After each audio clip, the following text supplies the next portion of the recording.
अस्सलाम वालेकुम। आज की वीडियो में हम करेंगे एक्सरसाइज 13A। ये है जी mathematics book 1D1 7th edition जो न्यू एडिशन आया उस एक्सरसाइज है ये, और इसका हम करेंगे जी क्वेश्चन नंबर 9 करेंगे। इससे जो पहले के क्वेश्चन हम अपनी पिछली वीडियोस में करवा चुकी हूँ, उसका लिंक मैं डिस्क्रिप्शन में दे दूंगी, आप वहाँ से देख लीजिएगा। और अगर अभी तक आपने मेरा चैनल सब्सक्राइब नहीं किया तो उसको सब्सक्राइब कर दीजिए और बेल आइकन को लाजमी प्रेस कीजिएगा ताकि आपको न्यू आने वाली वीडियोस के बारे में पता चल सके। तो स्टार्ट करते हैं। हमारे पास है क्वेश्चन नंबर 9। क्वेश्चन नंबर 9 में हमारे पास है कि in the figure A D is equal to 23 meters, D P is equal to 7 meter and B R is equal to 13.5 meters. If P is directly above R find the area of the shaded region. यानी कि इसमें जो shaded region है, यानी कि book में जो figure है ना, उसमें ये जो है ना, ये जो गिवन हमारे पास है क्वाड्रिलेटरल जो है, ये क्या शेडेड है, ठीक है। तो इस ये जो है ना QPRS, ये क्या शेडेड है हमारे पास। तो वो कह रहे हैं कि इस शेडेड रीजन का ये जो कोऑर्डिनेटर है, इसका एरिया आप फाइंड करके हमें दें, ठीक है। तो और इधर इन्हें हमें लेंथ दी हुई है कि हमारे पास AD जो है वो क्या हमारे पास 23 ये गिवन है। AD 23 है हमारे पास। DP ये DP हमारे पास 7 मीटर है। BR ये RB या BI ये हमारे पास 13.5 मीटर है हमारे पास। वो कह रहे हैं कि if P is directly above R, P जो है वो ये जो P है ये कह रहे हैं कि डायरेक्टली अबव यानी कि बिल्कुल स्ट्रेट लाइन है, और ये अबव है हमारे पास P के। Find the area of the shaded region, यानी कि ये जो शेडेड रीजन है इसका हमने एरिया फाइंड आउट करना है। जैसे बुक से मैं आपको दिखा देती हूँ। बुक में अगर आप देखें तो ये देखिए ऐसे ब्लू हुआ है, ठीक है। तो यानी कि इसका हमने एरिया फाइंड आउट करना है। तो हम इसका सोल्यूशन स्टार्ट करते हैं। तो सोल्यूशन में मैं लिख देती हूँ एरिया ऑफ शेडेड रीजन जो है वो हमारे पास किसके इक्वल है, एरिया ऑफ ये जो कोऑर्डिनेटर है मेरे पास ये PQRS, ठीक है, के लिख लेते हैं हम लोग। तो मैं यहाँ पे लिखती हूँ सोल्यूशन में लिख लेती हूँ मैं कि area of shaded region, area of shaded region is equals to क्या है मेरे पास, एरिया ऑफ ये जो गिवन कोऑर्डिनेटर है। जो भी 4 साइडेड फिगर होती है वो क्या होती है, कोऑर्डिनेटर होती है। तो मैं यहाँ पे लिख देती हूँ एरिया ऑफ कोऑर्डिनेटर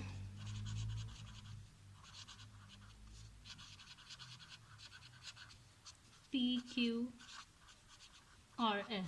ठीक है, ये हमारे पास। अच्छा, अब इसका एरिया हम किस तरह फाइंड आउट करेंगे। तो अगर आप गौर से देखें तो ये दरमियान में से यहाँ पे बिल्कुल स्ट्रेट लाइन है जिसको उन्होंने बोला है PR। तो अगर आप इसके इस साइड पे देखें तो यहाँ पे भी एक ट्रायंगल है, और इस साइड पे देखें तो यहाँ पे भी एक ट्रायंगल है, यानी कि हमारे पास क्या बन गए हैं, 2 ट्रायंगल हमारे पास बन गए हैं, ठीक है। तो हमारे पास 2 ट्रायंगल बन गए हैं। तो जो 2 ट्रायंगल हमारे पास बने हैं, इसमें अगर आप देखें इसको बोल देते हैं हम कि ये हमारे पास ट्रायंगल नंबर 1 है और ये ट्रायंगल नंबर 2 है। देखें इसी तरह है ना, अगर इसके ऊपर मैं कोई चीज़ रख दूँ यहाँ से, ऐसे मैं इसके ऊपर अगर कैलकुलेटर रख देती हूँ तो यहाँ पे देखिए पूरा एक ट्रायंगल बन रहा है ना इस साइड पे, और इस साइड पे देखें यहाँ पे भी एक ट्रायंगल है। तो ट्रायंगल का अगर हम एरिया फाइंड आउट कर लें, फर्स्ट ट्रायंगल का एरिया और सेकंड ट्रायंगल का एरिया, इन दोनों ट्रायंगल का जो एरिया है इन दोनों को हम अगर ऐड कर दें तो हमारे पास एरिया ऑफ कोऑर्डिनेटर आ जाएगा जो हमने फाइंड आउट करना है। ईजी सा ये क्वेश्चन है। तो हम क्या करेंगे, सबसे पहले ट्रायंगल 1 जो है इसका एरिया हम फाइंड आउट, फिर इसी तरह बल्कि साथ साथ ही कर लेते हैं। तो ट्रायंगल का एरिया फाइंड आउट करने के लिए हमें क्या चाहिए होता है, एरिया ऑफ ट्रायंगल क्या होता है, 1/2 into base into height. Base तो भाई इन दोनों की है हमारे पास PR, ठीक है, वो तो हमें पता है 23 मीटर है। देखे ना, वो कह रहे हैं बिल्कुल स्ट्रेट लाइन है PR, और यहाँ पे AD भी बिल्कुल स्ट्रेट लाइन है, यानी कि PR हमारे पास किसके इक्वल है, AD के, और AD के 23 मीटर्स, यानी कि ये जो PR है ना ये भी हमारे पास किसके इक्वल है, 23 मीटर के। मैं यहाँ पे लिख भी देती हूँ कि PR किसके इक्वल है, 23 मीटर के। ये तो भाई हमें पता चल गया कि ये दोनों बिल्कुल स्ट्रेट लाइन है, ठीक है, और बिल्कुल एक जितनी है। तो इसका मतलब अगर ये 23 है तो ये भी 23 होगा। तो बेस तो चले हमें पता चल गई। अब ट्रायंगल की हाइट भी हमें फाइंड आउट करनी है, ठीक है। तो हाइट कैसे होगी जी, हमारे पास ये इसकी हाइट है ना, अगर मैं डॉटेड लाइन से ऐसे करूँ तो ये इस ट्रायंगल की हाइट है। तो अगर आप देखें कि इसकी हाइट यहाँ से लेके इस पॉइंट तक Q से लेके ये P तक के ऊपर जा रही है ना, तो QP किसके इक्वल है, DP के, यानी कि इसकी जगह हम क्या लिख सकते हैं, 7 लिख सकते हैं। तो इसकी हाइट फिर हमारे पास क्या है, यहाँ पे 7 मीटर है, ठीक है। और अगर इस साइड पे देखें ट्राइंगल 1 की, तो भाई हमें पता चल गया बेस 23 मीटर है, हाइट 7 मीटर है। अब सेकंड जो ट्राइंगल है इसकी भी बेस हमें पता है 23 मीटर है, और इसकी अगर हम हाइट कर लें यहाँ पे, तो ये P पॉइंट और ये S है, PS किसके इक्वल है, RB के। तो RB क्या है हमारे पास 13.5, यानी कि ये क्या है हमारे पास 13.5 मीटर। तो हमें दोनों ट्राइंगल की बेस भी पता चल गया, दोनों ट्राइंगल की हमें हाइट भी पता चल गया। तो अब हम इजीली इसका एरिया फाइंड आउट कर सकते हैं, ठीक है। तो अब हम स्टार्ट करते हैं इसको। मैं यहाँ पे लिख देती हूँ कि एरिया ऑफ कोऑर्डिनेटर, तो ये किसके इक्वल है हमारे पास, एरिया ऑफ कोऑर्डिनेटर PQRS दोनों ट्राइंगल के एरिया के इक्वल है ना। तो फिर मैं यहाँ पे लिख देती हूँ कि एरिया ऑफ एक ट्राइंगल है हमारे पास ये वाला PQR, और दूसरा ट्राइंगल है हमारे पास PSR। तो मैं यहाँ पे लिख देती हूँ कि एरिया ऑफ कोऑर्डिनेटर हमारे पास किसके इक्वल है, is equals to area of triangle PQR plus area of triangle PSR, ठीक है। इन दोनों ट्राइंगल्स का अगर एरिया हम ऐड कर दें तो हमारे पास क्या आ जाएगा, एरिया ऑफ कोऑर्डिनेटर आ जाएगा PQRS का। तो हमारे पास क्या होता है, मैं यहाँ पे दोबारा फार्मूला भी लिख देती हूँ ताकि आपको कोई टेंशन ना हो, प्रॉब्लम ना हो। तो 1/2 एरिया ऑफ ट्राइंगल क्या होता है, 1/2 इंटू बेस इंटू हाइट, ठीक है, बेस मल्टीप्लाई बाय हाइट। और सेकंड ट्राइंगल का फार्मूला तो सेम ही रहता है, 1/2 बेस इंटू हाइट, ठीक है जी। अच्छा चलें अब हम लिख लेते हैं 1/2 बेस क्या है हमारे पास इसकी, ये जो फर्स्ट ट्राइंगल है इसकी बेस क्या है हमारे पास PQRS, ये जो ट्राइंगल है इसकी बेस क्या है हमारे पास PR है। तो मैं यहाँ पे साथ साथ वैल्यूज भी लिख लेती हूँ ताकि आपको कोई प्रॉब्लम ना हो, ठीक है। तो PR इंटू हाइट इसकी किसके इक्वल है, DP के इक्वल है ना, DP। तो मैं इसकी जगह DP लिख देती हूँ, ठीक है। ये वाले 2 पॉइंट है ना, तो हाइट इसकी हमारे पास DP के इक्वल है। तो मैं यहाँ पे लिख देती हूँ DP प्लस 1/2 बेस क्या है, बेस इसकी भी PR ही है। तो बेस सेकंड अब ट्राइंगल की तरफ आ गया, सेकंड ट्राइंगल की बेस क्या है PR। तो बेस की जगह हम लिख देते हैं PR, और हाइट क्या है हमारे पास, ये देखें RB के इक्वल है ना, ये देखें यहाँ से लेके यहाँ तक, और ये भी यहाँ से लेके यहाँ तक। तो इसकी जगह हम लिख देते हैं RB, ठीक है जी। चलें बस अब इसके बीच में हमने क्या करना है, वैल्यूज़ को सब्स्टिट्यूट करना है। तो नेक्स्ट शीट ही ले लेते हैं, उसी पे कर लेते हैं।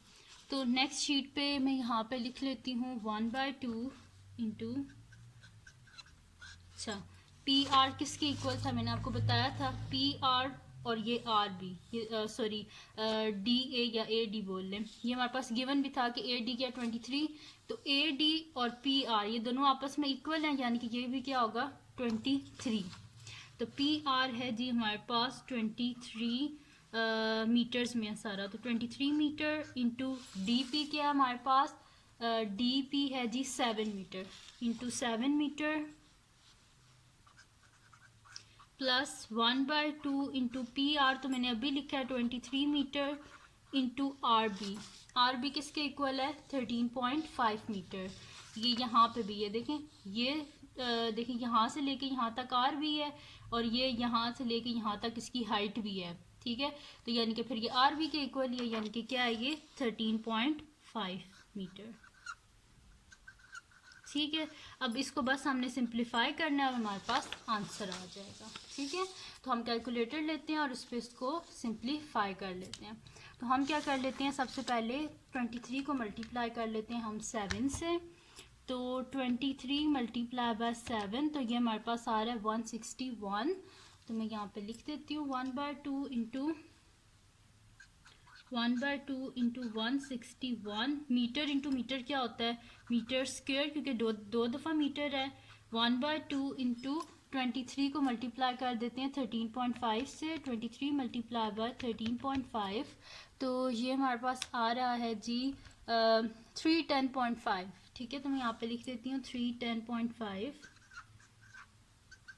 और मीटर इंटू मीटर क्या हो जाएगा, मीटर स्क्वायर, ठीक है। तो ये हो गया हमारे पास। अब मैं क्या कर लेती हूँ कि इनको ना डिवाइड कर लेते हैं।